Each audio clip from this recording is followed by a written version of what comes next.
After doing my Brave Dungeon review, I started to think about some other underrated and unheard of games. So I thought today we could talk about 10 underrated games that I enjoy. If you missed the Brave Dungeon review, I'll put a link in the description. Let's get started. Number 10. This game is about a guy who has a tank and he's in war. I wish I could go into more detail, but it's been a little bit since I played this game. If you enjoy Fire Emblem, you'll 100% enjoy Valkyria Chronicles 4. The gameplay focuses on upgrading your units to make them more effective in combat. You have different classes and items, and even a tank. Like, come on, who doesn't want to blow stuff up in a tank? And the story isn't fully connected to the first few games, so you'd be perfectly okay to start here. I personally enjoyed this one a lot more than the first game. The combat got some of its wrinkles smoothed out, and there aren't as many random difficulty spikes unlike the first game.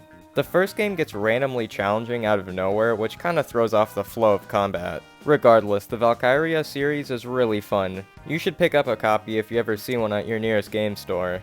Number 9.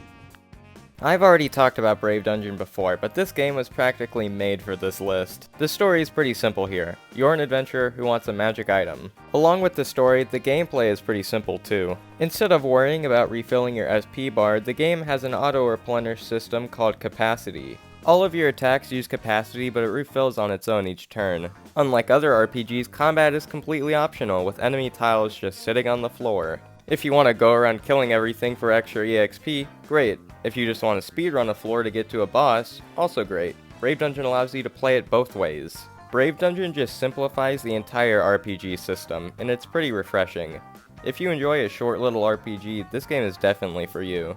Number 8. I know Persona 3 by itself is not an underrated game.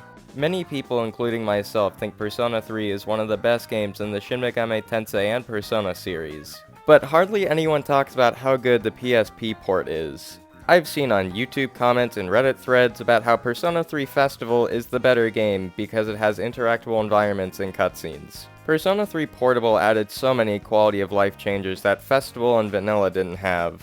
In the PSP version, you can actually fully control your party. And it's such a relief, because the AI in Persona 3 Festival and Vanilla were kinda stupid. The fatigue mechanic was heavily altered too. In Persona 3 Festival, if you were in a dungeon for too long, your party would get tired and wouldn't be able to fight as well. In Persona 3 Portable, it's less likely you'll get fatigued. Persona 3 Portable may not have cutscenes and turn into a point and click, but Portable is honestly just the better way to play Persona 3. And Atlus must agree because they announced a port of the portable version of Persona 3 on more modern systems. I think this version of Persona 3 is really good. You should absolutely play it when it comes to modern consoles. Number 7. Some of you have probably seen Kill la Kill, but I bet you didn't know it had a game. Kill la Kill If takes place in a different universe than the anime. The first part of the story mode follows Sasuke Kiryuin in a dreamlike scenario branching off of the 8th episode of the show. I'd go into more detail, but the entire story mode is so unique you'd really have to experience it for yourself. Other than story mode, we have multiplayer and a few challenge modes. As you could probably guess, it's a 3D fighter. It's almost like Smash Bros. Instead of inputting combos, you create your own with the moves your character has. And since this is a 3D fighter, it has an auto-locking system, which isn't that bad on its own. When you're fighting another player, it's actually pretty useful. But when you're doing the challenge modes, there are multiple enemies on screen, and your character will keep swapping from different enemies, making it really hard to focus on defeating just one. Besides that one minor complaint, this game is really fun and unique. It's only $20 and an entertaining way to waste an afternoon. Number 6. If you like anime and Shin Megami Tensei, you'll most likely enjoy Tokyo Mirage Sessions. The plot follows a character called Itsuki as he beats up enemies called Mirages and he helps his friends sing songs.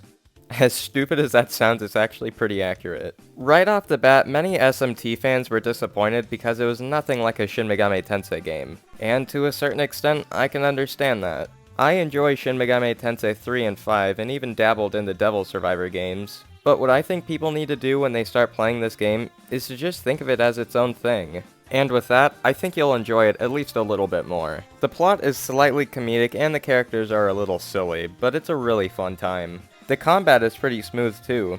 If you use an attack an enemy is weak to, another character can do an attack after to deal some extra damage. Believe me, when you get near the end of the game, you'll be stacking those combo hits. I honestly really enjoyed this game. I liked the characters and the music, and let's be honest, reincarnation goes pretty hard.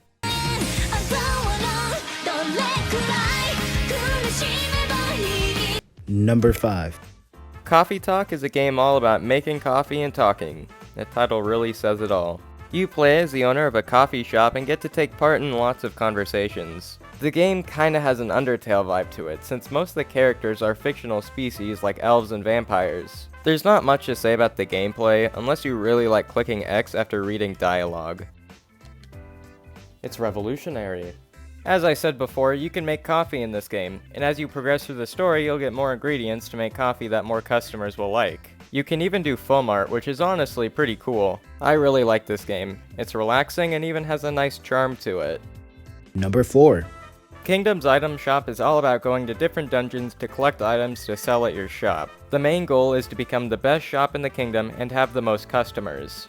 The game does a nice job of keeping you interactive. When you defeat enemies, the items will drop on the floor and it's your job to pick them up before you move on to the next floor.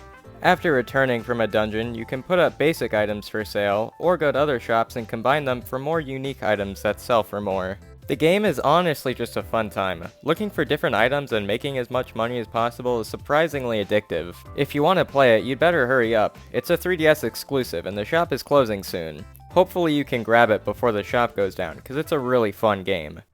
Number 3. The Amazing Spider-Man is a movie that most people loved, hated, or really didn't care about. Personally, it's my favorite Spider-Man movie, along with Andrew Garfield being my favorite Spider-Man actor. Along with the movie releasing in 2012, the game released on Xbox 360, PS3, Wii, DS, 3DS. Man, this game released on a lot of consoles. For this list, I'll be talking about the Xbox and PlayStation version of this game. One cool thing this game does is take the story from the movie and act as a non-canon epilogue. Most movie tie-in games add new plot points or new characters and overall have almost nothing to do with the movie. The only unrealistic thing about this game is the giant snake robot boss fight. I'm not joking, that's a real thing. Other than that, everything feels like it could take place in the movie, which is really interesting. Most people found combat to be boring and repetitive, and honestly I disagree with that. Beating up enemies and building your combo streak feels really smooth. We just don't talk about the web swinging though. We can all agree that part needed the most work. I enjoyed this game a lot as a kid. I even replayed it a couple times a few months ago and still found it to be a pretty fun game. Number 2.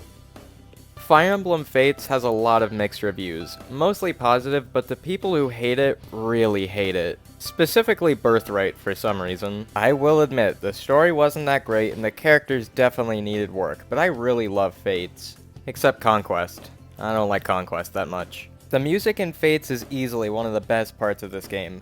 Fire Emblem usually has good OSTs, but man, they did a really great job this time. The art style is also really good. It looks a lot like the art in Awakening, but with more details and shadows. The online 1v1 also makes a comeback, which is really nice. Sadly, the reclass system is a bit of a mess, but unlike Awakening, the classes are more balanced, so I'll take it. They even add on to some of the lore by having Corrin canonically meet Chrom and the other shepherds before Robin. I really enjoyed Fates. It's one of my favorite games in the series. Except Conquest.